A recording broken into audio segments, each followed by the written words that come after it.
ആ മാഷാള്ള കുറ്റിപ്പാല പഞ്ചർക്കടൻ്റെ നേരെ ഓപ്പോസിറ്റ് നമ്മൾ ചെയ്ത് തീർത്തൊരു പണിയുണ്ട് കേട്ടാ. നല്ല വൃത്തിയിൽ എല്ലാ ഭാഗത്തേക്ക് ചാട്ടങ്ങളും കാര്യങ്ങളൊക്കെ ഇട്ടെടുത്തിക്കണ്, ഫുള്ള് ഇട്ടെടുത്തിക്കണ്. എല്ലാ ഭാഗത്തും നല്ല സെറ്റപ്പായിട്ട് എന്ത് ചെയ്തിക്കണ്, വാർപ്പും കാര്യങ്ങളൊക്കെ കഴിച്ചിരിക്കണം. അപ്പോൾ നമുക്ക് പറയാനുള്ള എന്താ പറയുക, ഇവിടെ ഏകദേശം പണി ഇങ്ങനെ തീർന്നു തുടങ്ങുകയാണ്. അപ്പോൾ ചിലവരൊക്കെ വാഷ് ബേസിൻ വെക്കുമ്പോൾ 860 സ്ക്വയർ ഫീറ്റാണ് എല്ലാ സെറ്റപ്പുള്ള വീടാട്ടാ.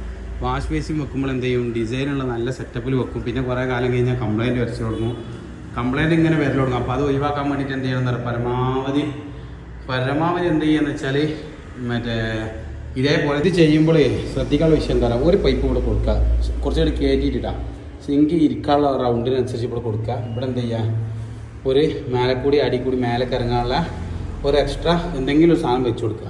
അതിനനുസരിച്ച് ഒരു ചെയ്തോളും. പിന്നെ അടിയിൽ ഇതാ അതിൻ്റെ പൈപ്പ് കൊണ്ടുവരാനുള്ള 2 കണക്ഷനും പരിപാടി ഇനി ഒരു മനുഷ്യർക്ക് വേണമെങ്കിൽ ഇതിന്മേൽ ഇരിക്കുക. എന്നാലും ഇത് കാലാകാലം ഒന്നും വരില്ല. അളവ് വെക്കേണ്ടി എങ്ങനെ അറിയാം, ശരാശരി ഒരു അളവ് എന്ന് പറഞ്ഞാൽ